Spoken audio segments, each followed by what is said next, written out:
আসসালামু আলাইকুম ওয়া বারাকাতুহু। কেমন আছেন সবাই? আশা করি আপনারা সবাই ভালো আছেন, সাথে আপনার পাখিরাও ভালো আছে। আজকে ২ টা অসাধারণ মিউটেশনাল জেব্রা ফিন্চ নিয়ে কথা বলব। একটা হচ্ছে ডিএস ডোমিনেট সিলভার, আর হচ্ছে পেঙ্গু মিউটেশন। অনেকেই এই ২ টা মিউটেশনের পাখি আমাদের কাছে চাচ্ছেন।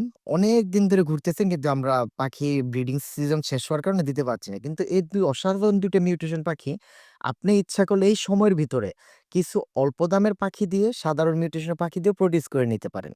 তাহলে দেখা যাচ্ছে আপনার টাকাও বাঁচলো, আর এতদিন কারো পিছে ঘুরতে হলো না পাখির জন্য। নিজের পাখি নিজেই উৎপাদন করে নিতে পারলেন। তাহলে চলুন আমরা মূল আলোচনায় চলে যাই। যদি আমরা ডিএস মিউটেশন জ্যাব্রা ফিন্সটা আমরা প্রোডিউস করতে চাই নিজের এভিয়ারিতে কিছু সাধারণ নরমাল মিউটেশন পাখি দিয়ে, তাহলে আমাদের কিছু স্টেপ ফলো করতে হবে। কি স্টেপ? চলুন আমরা সামনে যাই। ১ম এ আমরা একটা সিলভার লাইটব্যাক মেল নিবো জ্যাব্রার। আর দ্বিতীয়ত আমরা নেব হচ্ছে গিয়ে একটা সিএফডব্লিউ ফিমেল। অনেক ক্ষেত্রে দেখা যায় সিএফডব্লিউ এবং স্নো হোয়াইট এর মধ্যে অনেকে একটু প্যাচ লাগায় দেন।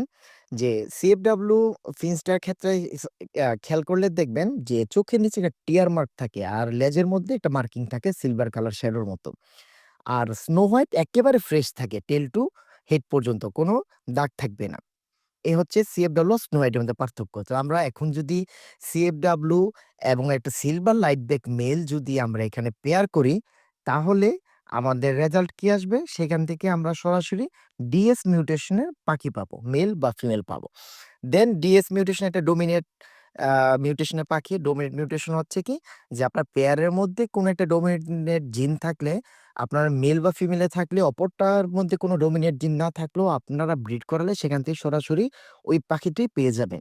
সেক্ষেত্রে ডিএস পাখি আপনি পাওয়ার পরে সেখানে যদি আপনার লাইট ব্যাক একটা ফিমেল দিয়ে আপনার ডিএস এর সাথে পেয়ার করেন, অটোমেটিক্যালি আরো ভালো মানের আপনারা ডিএস মার্কিং এর পাখি পাবেন। এই হচ্ছে কিভাবে ডিএস পাখি উৎপাদন করবেন।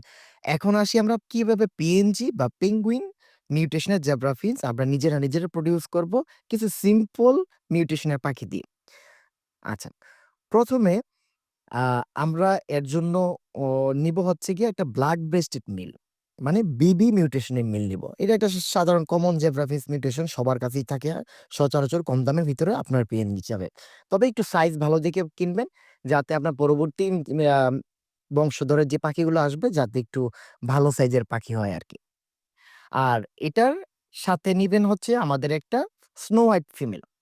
তো স্নো হোয়াইট ফিমেল তো আমরা এর আগেও বলছি কিরকম দেখতে হয়। এখানেও দেখিয়ে নিবেন একেবারে হেড টু টেল সম্পূর্ণ হোয়াইট থাকবে স্নো হোয়াইট এর জন্য। আর ব্লাক ব্রেস্টেড পাখির মার্কিং গুলো কিরকম হয়? নরমাল এঞ্জের মতো দেখতে এই পাখিটা অনেকটা, কিন্তু বুকের মধ্যে একটু কালো দাগ থাকবে। আর টেল মার্কটা দেখেন ১ম এ সাদা থাকবে বা সাদার মধ্যে হালকা একটু কালো চুলের মতো থাকবে, আর লেজের একের শেষ প্রান্তে একটু কালো থাকবে। এটা হচ্ছে ব্লাক ব্রেস্টেড চিনার উপায়। দেন আমরা এই ২ টা পাখিকে একসাথে ক্রস করে ব্রিডিং করাবো।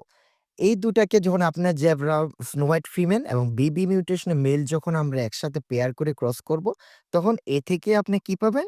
পেঙ্গুইন মিউটেশনের পাখি পাবেন। মেল পাবেন সবচেয়ে বেশি এবং ফিমেলও পাবেন ইনশাআল্লাহ। আর পেঙ্গুইন মিউটেশনের পাখি একটা রিসেসিভ মিউটেশনের পাখি। রিসেসিভ মানে এটার স্প্লিট করা যায় পাখি। যখন আপনি একটা পিএনজি পাবেন, এই পিএনজি পাখিটাকে অন্য একটা পাখির সাথে পেয়ার করলে যেখান থেকে বাচ্চাগুলো হবে, সেখান থেকেও আপনি পেঙ্গুইন মিউটেশন পাবেন। পেঙ্গুইন মিউটেশন স্প্লিট পাবেন। আবার ওই বাচ্চাগুলো যখন আপনি পেয়ার করবেন, ওইখান থেকে আপনি সরাসরিও পেঙ্গুইন পাবেন।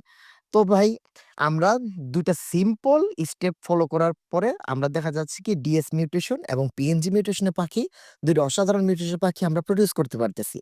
সো আমরা সময় নষ্ট না করে, কারো পিছে না ঘুরে, খুব অল্প সময়ের ভিতরে অল্প টাকা খরচ করে আমরা সাধারণত এই ২ টা মিউটেশন পাখি তৈরি করে নিতে পারি। তো সামনে ইনশাআল্লাহ আমরা আরো ভালো মিউটেশন কিভাবে প্রোডিউস করা যায়, ডিএস, পিএনজি কিভাবে প্রোডিউস করা যায়, তারপরে আমরা ডমিনেট সিলভারে লাইট ব্যাক কিভাবে প্রোডিউস করা যায়, সিলভার কিভাবে প্রোডিউস করা যায়, এগুলা নিয়ে ইনশাআল্লাহ আমরা ধীরে কথা বলবো এবং পাখির সম্পূর্ণ A to Z গাইডলাইন নিয়ে আমরা কথা বলবো আস্তে। তো সবাই আমার জন্য দোয়া করবেন, ভালো থাকবেন এবং সবাই সুস্থ সুন্দর মতো পাখি পালবেন। আসসালামু আলাইকুম।